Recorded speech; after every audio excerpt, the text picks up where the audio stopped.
Best in Blue. Connecting you, the listener, to the everyday inner workings of the Memphis Police Department. Best in Blue on the Cunningham Network.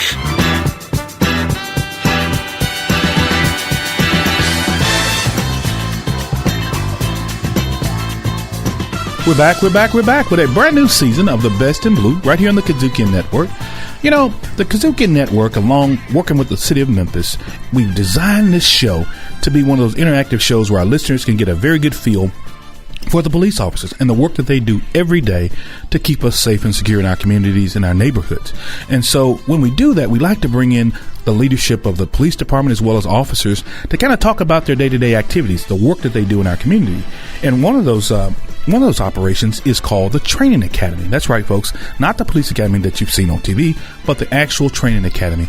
And we're going to bring in today not only Major Sharon Cunningham, but also Lieutenant Colonel Anthony Rudolph. And they're the leadership within the Training Academy. And they're going to talk to us about the recruits. They're going to talk to us about how they get the applicants. They're going to talk about the 22-week session that a lot of these applicants have to go through when they become full-time recruits to become your very best in blue. And so stick around. Don't go anywhere. We'd like for you to meet Lieutenant Colonel Rudolph and Major Sharon Cunningham on the Best in Blue right here on the Cunningham Network. R&R on Sports is proud to be on Sirius XM. So what's R&R stand for? Real talk and relevant sports issues. It's racial and relative. We're brothers from the South. We can relate. R&R on Sports on the Cunningham Network. Hey, this is Lieutenant Colonel Anthony Rudolph with the Memphis Police Department's Training Academy, and you're listening to the Best in Blue, powered by the Cunningham Network. We've got the Best in Blue here, right here for you folks, right here on the Cunningham Network. I am DC, your host of the program, and on today in our studios, we have not only two of our Memphis's Best in Blue, but you know what? They're pretty good people, too. Major Sharon Cunningham and Lieutenant Colonel Anthony Rudolph of the Training Academy. Welcome to the Best in Blue. Thank you. Thank you for the warm welcome. Let's talk a little bit about your careers. Colonel Rudolph, you talked earlier about, and we talked a bit offline, that you've been over in the Training Academy now about 2 years, but that's not your first rodeo. You've been there before. That's correct. Yeah, tell me a little bit about the career that you built around this thing here. We call the Memphis Police Department. So, for some reason, I've gravitated to the Training Academy a few times. They put a lot of trust in me, and hopefully I'm doing a decent job over there. But I started out as a supervisor. Obviously, I started out as a recruit there in the same building. But over time, became a supervisor, and now I'm the overall training commander. How many years have you been with the department? Right at coming on 26 years in March. Wow, that's a long time, 26 years. Major Cunningham, what about you? Well, for me, pretty much the same. I started off at the Training Academy several years ago as the coordinator over backgrounds. I left and went to some other assignments, came back as a sergeant, left again. They brought me back as a lieutenant. Lieutenant Colonel Rudolph and I worked together as lieutenants.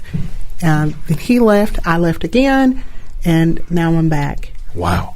Looks like the Training Academy can't run without you two. So apparently, this revolving, we're gonna rotate them back over there. I think that speaks volumes, though. I think it speaks volumes to have you guys back, especially as a team. And I think the director thinks he's got a great team over there. So what I've seen and the recruits we've turned out lately look pretty good. We have a great team, and they put a lot of trust in us, and I think as we talk, you'll learn some of the output is turning in very well. How is recruiting going right now? Recruiting is going great, in my opinion. I think you can see even in the numbers. Last year in 2018, we lost roughly about 125 officers, but we brought in 190 officers back on the street in that same time period, so we're doing good. I think with the vision of Mayor Strickland and Director Rollins, they've allowed our officers to go out across the country, near and far, to recruit talented, high-quality officers to our department, and again, the numbers are showing that. And even locally, you have our officers who are on the street day in and day out being positive examples and ambassadors to people in our community, and it's paying off because people are saying, I want to be a police officer. They really want to be a part of the Best in Blue, which just to complement what we already have in terms of the Best in Blue. You're listening to the Best in Blue right here on the Cunningham Network. Now Major Cunningham, and I've got these freshman recruits at the academy. How many do we have right now at the academy? Or do we have a class going on right now? We currently do have a class going on right now. We have about 90 recruits that are in our academy at this time. And the funny thing about it, and we all have seen the, I'm not going to say we saw Police Academy, Colonel Rudolph, but I did see Police Academy, and that's where I get all of my knowledge from, Police Academy. Do these recruits stay overnight? Is it that type? Are they in dormitories, or do they go home? Can they work? Any of those kind of things? So we want your attention solely on us. Sure. There are departments that do require a dormitory, but we do not. Oh, wow.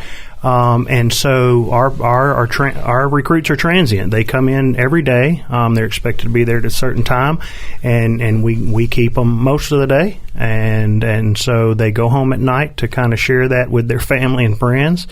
Good or bad, meaning that sometimes they're not always ready for the exercise, so they're working through the aches and pains. But we train them there on site for 8 hours plus, and we're not going to make you sleep overnight. Well, I was going to go there. You two have been around this. This isn't your first rodeo, of course, in terms of the training academy.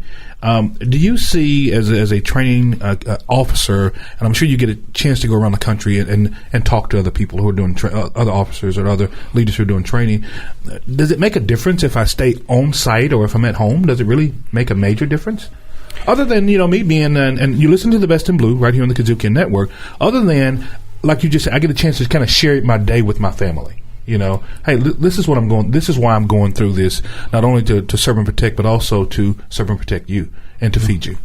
I guess, is that the best or the difference? Well, I feel that there are probably pros and cons for each. Sure. I see that we don't have a dormitory, so we don't know that aspect. But talking to other people, the goal is the same, and that's to build a team concept in an officer's mind, because you really are asking an officer to watch out for not only the citizens, but you have to watch other officers as well, as far as watching their back and making sure that we're all doing the things that we should be doing.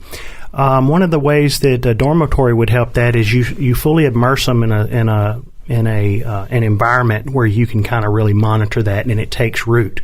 But I think the Memphis Police Department's Training Academy does a fabulous job, because we keep them 22 weeks. And I was just getting ready to go there. How long is that training for this particular? Once I get there on site, I've got 22 weeks. 22 weeks. So you're talking 6 months that you're gonna be with us, and you're gonna come in. Like I said, you're gonna come in early in the morning. You're gonna come in at nighttime. Sometimes we're gonna have you come in on weekends. Sometimes we have special assignments. Sure. So we're getting the same results as somebody who would be staying in a dormitory away from their families at a smaller amount of time somewhere else in Tennessee. So Major Adams, excuse me, I called you Major Adams. Major Cunningham. Let me take that out. I like Major Adams. She's a great lady. I like her. She's a great. But in terms of these officers when they're to train, they do get paid, right? Yes, sir. They do, and actually the pay is very. It's very good, coming in. Our starting pay for officers that are coming in at the academy as a recruit is a little over $40,000. Then after they graduate, after the 22 weeks, it bumps up to $43,000, a little over $43,000. After they finish their year in probation, $47,000. So you're making a pretty good salary here in our city.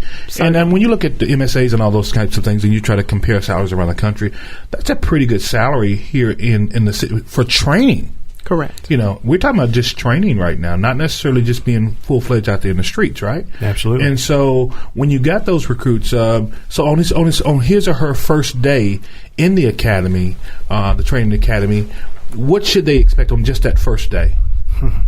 Well, the first day is usually the attention getter. Yeah. So you're coming from different walks of life. You're walking into our building, and so you're going into. We are paramilitary, and we're paramilitary for a reason. So you're coming in, and you're going to do things that you don't normally do, and that is you're going to stand and address us when you're talking to us and the such. You're going to work as a group. You're going to move as a cohort. You're going to there's a lot of nuances that we introduce to recruits, so that in the end game, after 22 weeks, we've built a team concept. I like the way you said that, team concept. We'll be right back. We're going to come right back to you right here on the Best in Blue, not only with Colonel Rudolph, but also with Major Cunningham, and talk a bit more about that team concept and how when you put those officers on the street, this is a product that you all have worked to get. Right here on the Best in Blue on the Cunningham Network. Best in Blue. Grind fed. I'm your host, Cynthia Daniels. And I'm your co-host, Williams Brack. So we're going to be interviewing business owners about their journey. What made them leave their 9-to-5 and just go out and create their own brand? Grind fed. Hi, this is Major Sharon Cunningham with the Memphis Police Department's Training Academy. You're listening to The Best in Blue, powered by the Cunningham Network.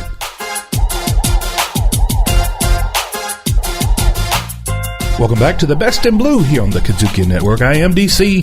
I've been sitting here talking with and having a great conversation with Colonel Rudolph and, of course, Major Cunningham about our training academy right here in the city of Memphis and how we turn out some of the best in blue so they can help our citizens live their, as we said, their best life. We want to make sure when you're out there, you're safe and you're doing what you like to do. We like for you to walk in our city, live in our city, have fun in our city, but there's a process to all of these things, right, Colonel Absolutely. and Major? And it starts with the product and the personnel that's on our streets. And before they get on the streets, there's about 22 weeks they've got to spend with you two. And you guys are mom and daddy to these 190 recruits at this particular time. Let's talk a little bit about what they actually go through during that 22-week period. The recruits are going to get things that you expect. In most people, when you think of the police academy, you're thinking of law. They're going to get law, college level law and constitutional law, criminal law. They're going to get firearms. They're going to get the firearms instructions and such. But some things that you may not know about, we do emergency vehicle operations. We put them in a car. We drive the wheels off of a car in the back of the training academy on a driving pad or driving area. We do defensive tactics. These again are things that people would expect an officer to get trained in. But then we also do things like human relations, cultural diversity, cultural sensitivity, de-escalation. Everything we do circles around de-escalation because we know that part of our job as a police officer when we make the scene is we're trying to make things better in people's situations because we see people when they can't fix it themselves sometimes. So we're there to be the fixers. I like the way you said that. When they can't fix it themselves sometimes, that's when we need a neutral almost, right? Right. Especially in some of these domestic violence issues. If we can get there before that thing blows up, it makes it even better, right? Absolutely. Right. Wow. And so we have to, and most people aren't just born with those abilities to de-escalate, so to speak. And so it comes with a lot of training. And in those 22 weeks, we drill down in that. We practice. We do emergency medical training. So our officers, in the event there's something that should happen to another officer, themselves, or whatever, officers can understand. They can recognize and respond appropriately if something is needed. Not to mention, we've got we teach them communication skills and the such, and a myriad of things that proper radio use, I'm sure. Absolutely. Because I mentioned we're paramilitary, and so people aren't used to a job where they've got a rank structure, where they've got a chain of command and how to communicate through that chain of command. So we're bringing people from all different backgrounds and trying to teach them that team concept. And in part of doing so, this training, every aspect of it is building team and is teaching them how to interact with one another, how to be able to diffuse situations, and again, be of service and in a quality way to the citizens of Memphis. You're listening to the Best in Blue right here on the Cunningham Network. Major Cunningham, in terms of, I like to use the term inclusion. Are we getting a fair amount of women and minorities who are absolutely trying to become recruits or trying to become police officers in terms of going through the academy? We do focus a great deal on attracting female applicants, as well as targeting and going out to different locations to recruit certain individuals, military, whether they're military. We get a lot of responses from local colleges as well as military bases. And we do focus a lot on trying to attain and get those applicants in. And what about applicants with a diversity of languages that they speak? Mm-hmm. If you got the K-9 unit that can speak German and Dutch and all, and Korean, I mean, come on. Then I know hopefully we're getting some applicants, who are I guess kind of bilingual almost, right? Absolutely. And that's a plus for us. When we start looking at applicants, we look at all of those different things that they may be able to bring to the table to help in our overall mission of the police department.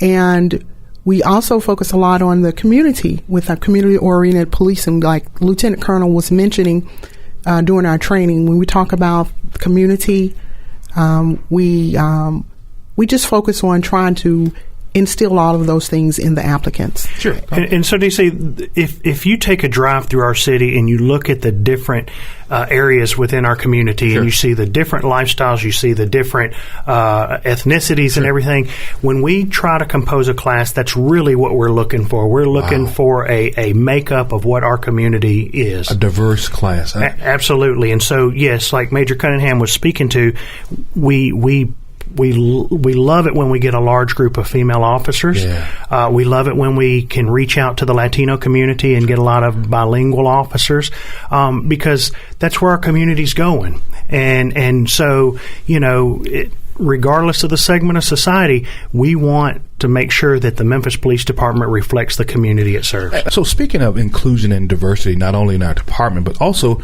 with respect to our city, I know we have a large Latino population here in our city, Latino Hispanic population in our city, but also Laotian and Vietnamese. Have we even gotten to the point where we get some of those applicants? Are we? I don't want to say we're speaking their language, but are we getting folks out there trying to actively recruit those folks as well?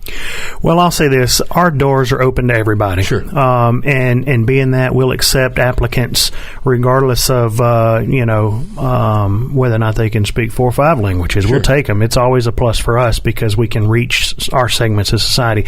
We do have officers that can speak Laotian, if I'm not mistaken, and Vietnamese. Oh, wow. So we're reaching out. Now, again, our department is a reflection of what the citizenry looks like. So our Laotian, Vietnamese, Korean population is not a large one, no. and so our department, we would certainly like a larger number of officers, but we do have the ability. Wow.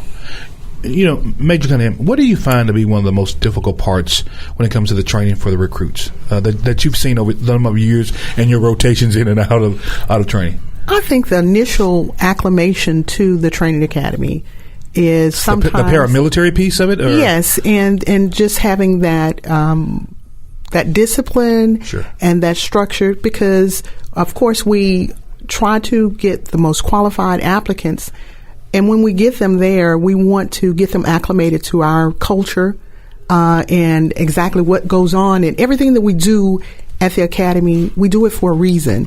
Whether it's those individuals when they first come in the first day, doing their onboarding, they receive instructions on what to bring to class the first day, whether it's their notebook, whether it's 2 pens or 3 pens. We look for them to have those items, and we start that very moment when they walk in the door. And when they walk in the door, they know that they should have these items with them, and we do everything for a reason. And one of those reasons, and the ultimate reason, is we want to make sure that they're safe. Yeah. Whenever they graduate and they go out to the communities, and we want to make sure that they understand that when they're given instructions, it's what they're supposed to do. So we want them to adhere to the policies. That's it, adhere to the policies. We'll be right back. We're sitting here with Colonel Rudolph and Major Cunningham, and we're talking about the training academy right here on the Best in Blue. Best in Blue 3. Am I going to sit there and argue with you over we had steak 2 days ago, I want chicken? B. It's going to be spicy all of the time. I don't care if I'm single or not. C. I think that the foundation is how you were brought up. 3 Black Chicks on the Kazukian Network. Kazukian! Best in Blue.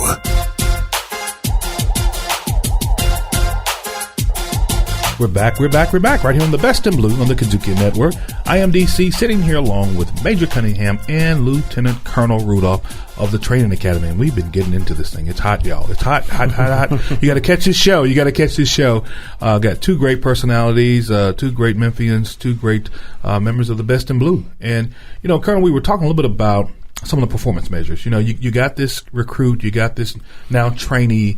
Are there some things that you look for, or that these folks should think about before they become, they even apply, or they become a trainee, and then the applicant piece and all of that stuff? Is there some things that they should think about, really? Sure. So as early as orientation, a date before you even come into the academy, where we have a nice interaction with you, and even throughout the entire academy period, it's a discernment period. Yeah. It's a process, and it's for both sides. We're discerning whether or not you fit the mold that we're looking for. Can you meet the standards that we're placing in front of you? Can you pass the test? Are you gaining the knowledge? Are you doing the physical training? Are you proficient with your firearms? The different types of measures that we look.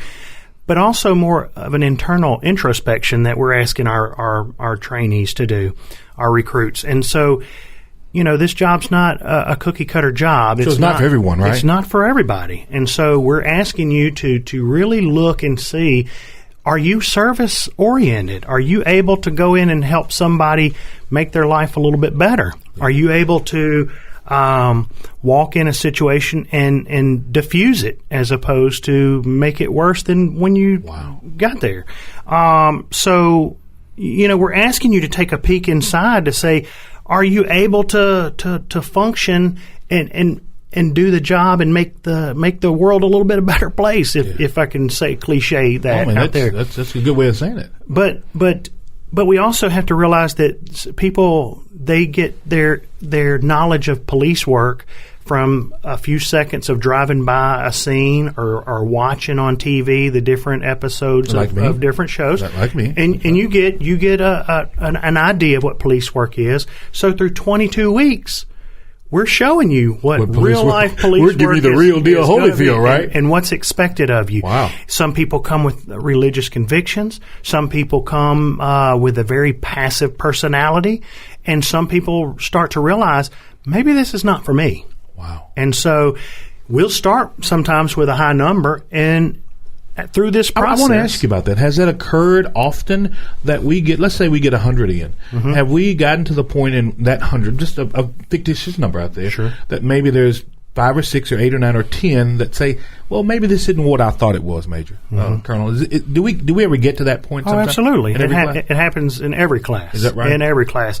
Current class we have in our building right now, we started roughly a little over 100. Yeah. And so through time, through this discernment process, as I like to call it, we're roughly at 88 now. Wow. Some of them basically have told us, I don't think that I can do this. But wouldn't you want to know that, Major, in the beginning, kind of in this process, rather than getting a kid or on the street and then all of a sudden they lock up and they cannot make that discerning issue. They cannot say, hey, I need to act or I need to de-escalate. Certainly. And that's what we try to push with the instructors, is to give them a good view of what the police are called to do each and every day. Mm-hmm. And after some soul searching and different classes that are offered, we have recruits that will come forward and say, this is not for me. Wow. And we understand that. And we would rather know that on the front end than to put someone out on the streets and then they realize at that moment that this is not for me. This really is not for me. Right. Yeah. But I had to go through the 22 weeks of, well, no, I really don't like this. You're listening to The Best in Blue right here on the Kazuki Network. And I want to get to this point right here. What type of advice would you give somebody who's getting ready to start the academy? Now, I'm sure most of them are going to go deep in prayer, first of all. But, is there something, Major, like I said, you two have been around so much and so long and rotated in and out. You know it. I know it's on the back of your hand right now. Yes. So certainly if there was someone that was starting a class, we would definitely tell them to kind of start to get focused. Yeah. You want to make sure that you're drinking plenty of water. Yeah. A lot of times, it cuts back on the injuries when you start to do just some simple exercises to kind of get yourself in some sort of physical shape.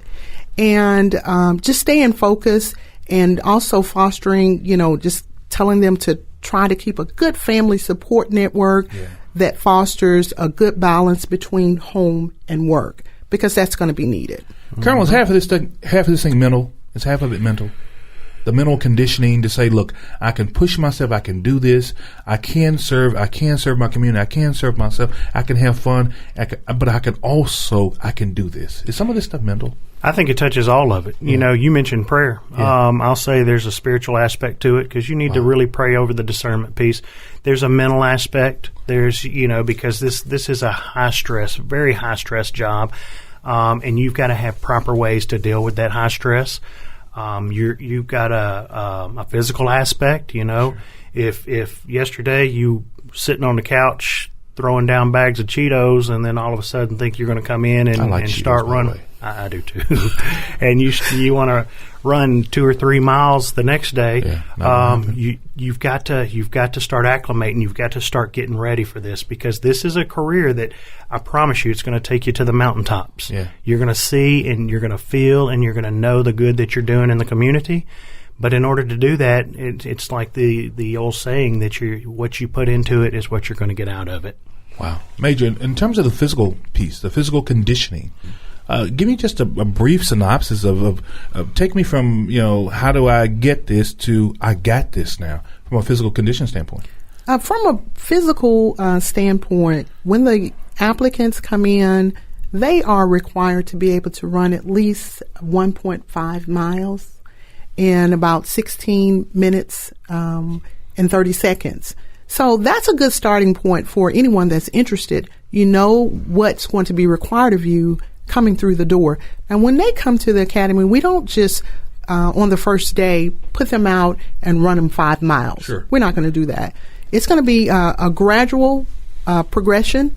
So even for those individuals that are not physically fit for, I would say, like the TAC unit or the TAC squad, sure. Well, we don't expect them to be at that level. However, just some sense of physical fitness is required. You should come in the door with something, some type of. I've jogged, I've walked quite a bit. My body's getting ready to be tested, so to speak, right? Right. And so with that test, and Colonel, you can chime in here at any time, you'd like to. Is there something that you would suggest as well? Well, one thing that we try to give people a snapshot of what we expect of them. So online, we put our pre-employment testing modules online so they can actually see the things that's required of them, whether it's going to be the physical agility test, whether it's our 1.5 mile run or what have you. But we even take it a step further and we offer practice sessions. So if you don't know how you are, if you feel a little insecure, as in maybe I'm not running the speed that I think I need to be running, we will offer a practice session. I think we do them roughly once a month when as needed, and so we'll throw out a practice session in there and allow you to come kind of gauge how you're doing. Because the physical deal, I don't want it to make it sound like it's impossible, because we don't. Somebody's passing it. Well, but it's part of the training. Sure. So you come in from different walks of life. The simple entry piece is 1.5 miles in 16 and a half minutes. But once you get in the academy, we're going to start ramping that up. But we're going to do it at different paces based on your own abilities. So we're going to put you in groups that look at your ability, and we're going to bring you where you need to be at the end of 22 weeks. I like that. And we put people in some of the best physical condition they've ever been in their entire lives when they're in the training academy. Major, is there something you'd like to leave with our listeners, just to say, hey, this is, if you're interested, give us a website, a number, or anything we need to know, because there's a lot of young people out there, and some of us who are not quite as seasoned as me. I wouldn't suggest if you're my age to go. But hey, we had an applicant not too long ago that was 64 years old when he started, and was an exceptional applicant without a doubt, and a recruit. And I still remember his name, but I won't throw him out there. But he did very well throughout the academy. But then again, like we said, he started doing some discernment, and he chose something different. But I was very impressed with him. So don't let age discourage you. DC, come on. I'm 52, and I like Twinkies, so I'm not going to do it. Major. Again, so for those individuals that are interested in becoming a part of the Best in Blue, The website is joinmpd.com. Joinmpd.com.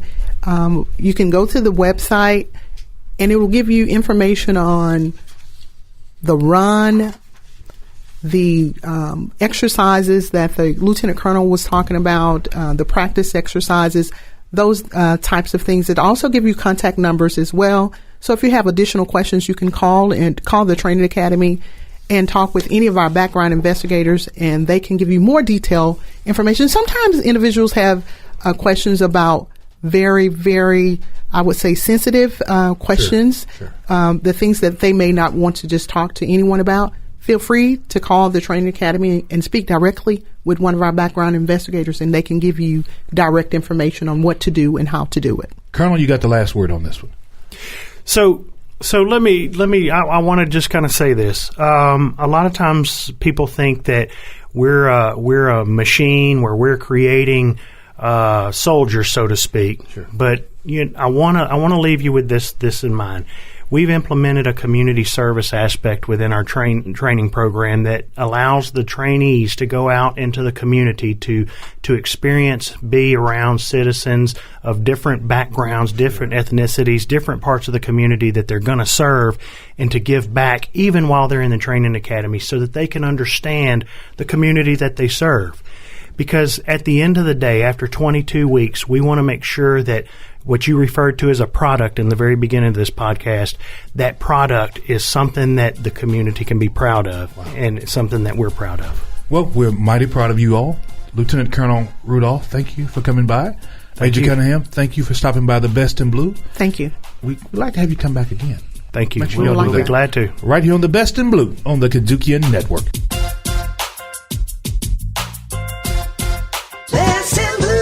This is Lee Recruiter with the Memphis Police Department, Officer Kevin Moore. Join the Best in Blue. Our requirements are achievable. Our standards are the highest. Our officers are the finest. We are the Best in Blue. Join MPD.com. Best in Blue. What a show, what a show, what a show. We do not disappoint right here on the Best in Blue. Let me tell you, when we bring in people to talk to our folks, let me say this to you. Lieutenant Colonel Rudolph and Major Cunningham do a wonderful job every day. Their job is to train the very next Best in Blue. So those new officers that hit the street, they all have to come through the training academy. They all come to the training academy, and they get a chance to meet Colonel Rudolph. They get a chance to meet Major Cunningham and the officers and the other leadership team members out there that help get them ready to protect and serve you and I. And that's what I like about this. And we talked about the paramilitary piece, how when they come in, they got to be ready for some structure. We talked about how long the program is, being 22 weeks. We also talked about the fact that they're encouraged to share their stories and share their concerns with their family members. And we're just hoping when they get ready to graduate that, you know what, they can say, hey, man, this was fantastic. I loved it. I'm going to recruit some other people. So make sure you always go to joinmpd.com to recommend anybody to become the next Best in Blue. And you know what?